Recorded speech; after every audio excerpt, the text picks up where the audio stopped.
చేసుకోవడం జరిగింది అధ్యక్ష. సభ్యులు చెప్పినటువంటి అంశం. అధ్యక్ష, మా హుజురాబాద్ నియోజకవర్గంలో కల్వల ప్రాజెక్ట్ అని మానకొండూరు కాన్స్టిట్యున్సీలో వస్తుంది, బార్డర్లో. దాని కింద ఆయకట్టు 6-7 ఎకరాలు వస్తుంది.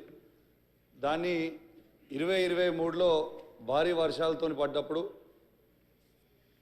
ఆ ప్రాజెక్ట్ అనేది కొట్టుకపోయింది. చాలా సంవత్సరాలది. ఆనాడు కేసీఆర్ గారి నాయకత్వంలో 70 కోట్ల రూపాయలతోని డిపిఆర్ చేసి పంపడం జరిగింది.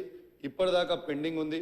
దయచేసి గౌరవ ఇరిగేషన్ మంత్రి గారిని, ముఖ్యమంత్రి గారిని కోరుతా ఉన్నాను, ఆ ప్రాజెక్ట్ని దయచేసి శాంక్షన్ చేసి కంప్లీట్ చేస్తే కింద రైతులకి 6-7 ఎకరాల ఆయకట్టు వస్తుందని చెప్పి కూడా ఈ సందర్భంగా తెలియజేస్తా ఉన్నాను. అదేవిధంగా అధ్యక్ష, మొన్న నా నియోజకవర్గంలో చెక్ డ్యామ్ని రాఘవ కన్స్ట్రక్షన్స్ కన్స్ట్రక్ట్ చేసింది. కాంట్రాక్టర్ తనుండే దాన్ని బాంబు పెట్టి పేల్చేయడం జరిగింది. ఎట్లయితే మేడిగడ్డను బాంబు పెట్టి పేల్చిండ్రో ఇవాళ తనుగుల చెక్ డ్యామ్ని కూడా బాంబు పెట్టి పేల్చారు. అది నేను చెప్పింది కాదు అధ్యక్ష, అది నేను చెప్పింది కాదు, ఏఈ గారే సభ్యులు చెప్పిన అంశాన్ని నోట్ చేసుకోవడం జరిగింది. అధ్యక్ష శ్రీ నవీన్ యాదవ్ గారు.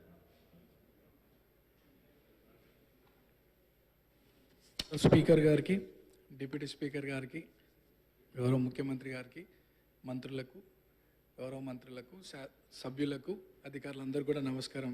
స్పీకర్ సార్, ఫస్ట్ టైం మాట్లాడుతున్నందుకు చాలా హ్యాపీగా ఫీల్ అవుతూ మీకు ధన్యవాదాలు తెలియజేస్తూ, గత 2 సంవత్సరాల క్రితం ఇదే సభలో గౌరవ ముఖ్యమంత్రి గారు ఒకానొక సందర్భంలో పేరు ప్రస్తావించడం, 2 సంవత్సరాల లోపే ఇక్కడ ఈ సభలో తోటి సభ్యుడిగా రావడం చాలా అదృష్టంగా, గౌరవంగా భావిస్తూ అధ్యక్ష, మా సామాన్య కుటుంబం నుండి వచ్చినటువంటి నాకు ప్రజాసేవ కల్పించే అవకాశం కల్పించినటువంటి మా ముఖ్యమంత్రి గారికి, కాంగ్రెస్ పార్టీ పెద్దలకు ఈ అవకాశాన్ని స్వాగతిస్తూ మా ప్రాంత ప్రజలందరూ కూడా నన్ను ఆశీర్వదించి సభకు పంపించడం వల్ల అందరికి కూడా మనసారా కృతజ్ఞతలు తెలియజేస్తూ, సార్ ఈ సభలో మాట్లాడే ప్రతి మాట, ప్రతి అంశం కూడా ప్రజల జీవితాలతో ముడిపడింది కాబట్టి సభ గౌరవిస్తూ, సభ మర్యాదలను పాటిస్తూ ముందుకు సాగుతానని, మా ప్రాంత ప్రజల యొక్క సమస్యలు పరిష్కరించడానికి గౌరవ ముఖ్యమంత్రి గారి ఆశీస్సులతో, సలహాలు, సూచనలతో మా ప్రాంత ప్రజల సమస్యలు పరిష్కరిస్తూ వారి సంక్షేమ అభివృద్ధి కోసం సాగుతాను ముందుకి.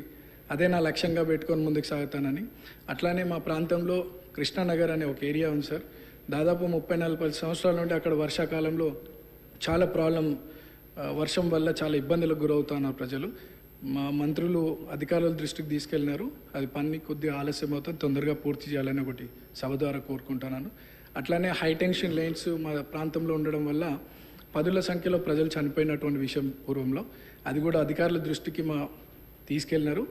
అది కూడా అండర్ గ్రౌండ్ కేబులింగ్ ఫాస్ట్గా చేస్తే ఆ ప్రాంత ప్రజలు సురక్షితంగా ఉంటారనేది ఒక సందేశం మీ ద్వారా అందిస్తున్నాం అధ్యక్ష.